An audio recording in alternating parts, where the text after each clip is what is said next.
you are give yourself credit almost that you are part of the whole creation, and you're not limiting yourself. And so that's really good. I mean, one of the things that some people often talk about when they look to embark on out-of-body experiences is that, is there any danger to it? Some people worry about that they're not going to be able to come back. What happens if they're out and about and someone suddenly attacks them? If it attacks their physical body, or they meet negative entities, that kind of thing. I mean, what sort of advice do you have on that? Well, it's a very common fear, but I can say that if you count the very early experiences I had, I've been having out-of-body experiences regularly for 23 years now. And I've had hundreds of experiences, and I've never experienced anything negative.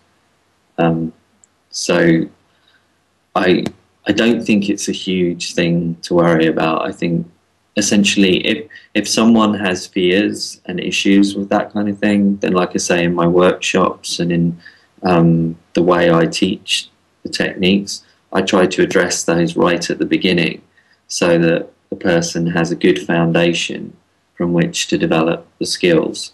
Because I think it's more to do with our own fears, and if those things do exist, then I think if we're full of fear, or we have fears, we're going to attract those things through that fear, or we're going to go to that level through that fear.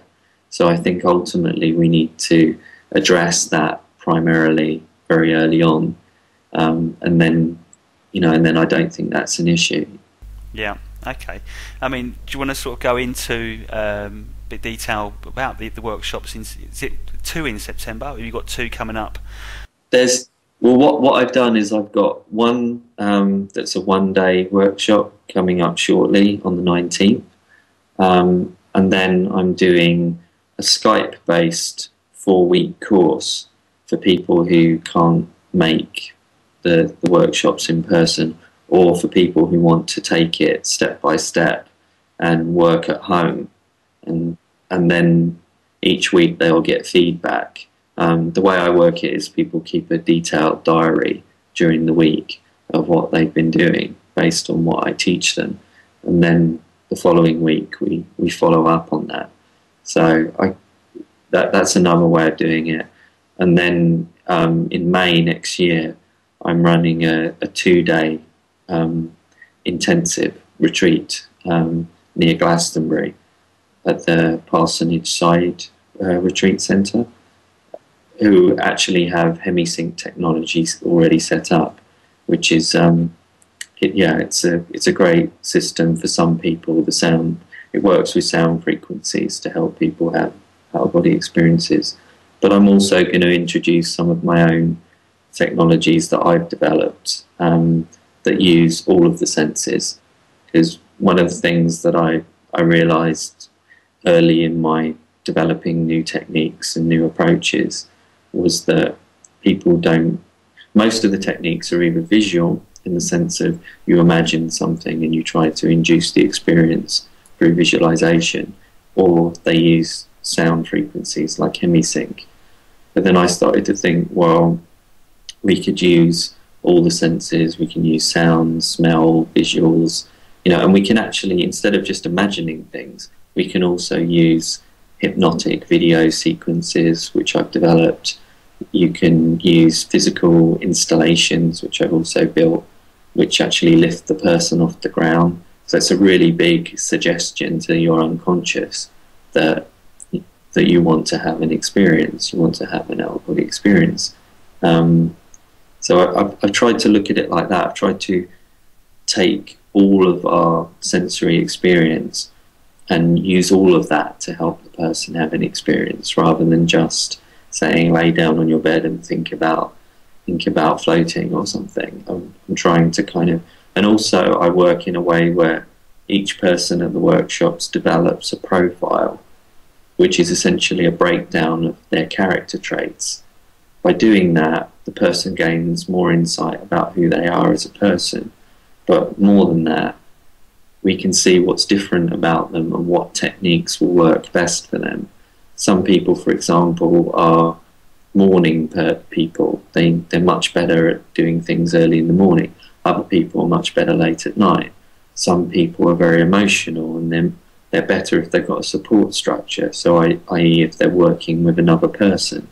Most of the astral projection books and courses, they focus on it being a solitary process, but it doesn't need to be. It can be a process that you do with a couple, or can be done in a group even. So these are all concepts that haven't really been moved forward for a long time. So I'm also writing a practical book, which is going to be published next year. So I'm also trying to bring in all of these different concepts and try and move the whole idea of how these experiences can be done forward. Yeah. I mean, it's a great idea with working with different people as well, because it takes away the fear. Sometimes when you're on your own doing it, you have that fear of, will I not come back? But knowing you've got other people there to support you, it makes it feel more safe in a way. So, I mean, when working with people, what's the how long does it normally take for people to get results? Do some people get results quicker? Do others just they can't do it at all? Well, definitely it does depend on the person, and some people will take longer. But actually the key factor has nothing to do with psychic ability or anything like that. It is really just to do with having the perseverance to go through the process. That's what I found, is that often people have all of the traits to be really good at it, but then they don't actually put it into practice. So it's really about, again, breaking out of that routine of this is how I run my life and this is how I do things, and giving yourself space to actually experiment and allow these things to happen. I think once you allow space in your life, so much opens up on so many levels, and this experience is no different. The more you allow it, the freedom to take place, the more likely it will be that it will happen, I think. Yeah. Is it easier to sort of create some kind of structure, like every day put a time aside to try and do this? Have discipline. Try and do it every day for an hour at 9 o'clock or something like that, rather than just doing it when you think about it. Yeah, I mean, it doesn't even need to be an hour, because I found in my workshops and working with people that most of the time you can tell within, say, 15 minutes whether the experience is going to happen.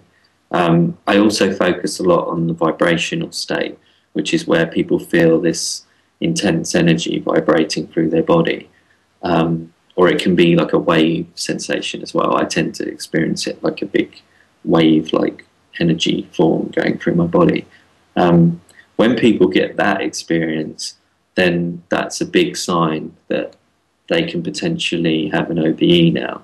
So at that point, I would say to them to continue to keep focused and keep relaxed, and to focus on that energy and amplify that energy.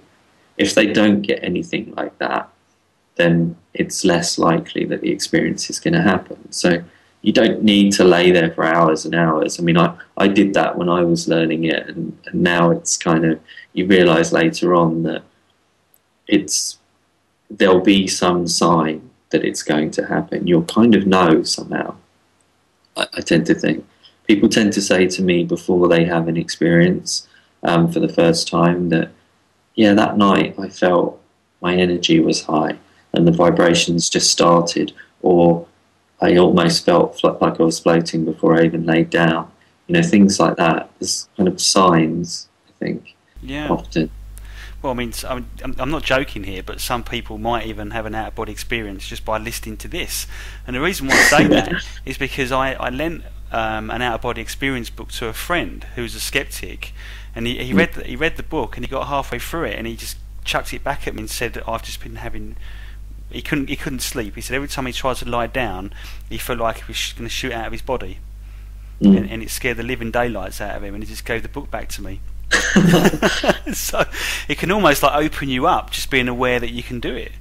Well, sure. If you think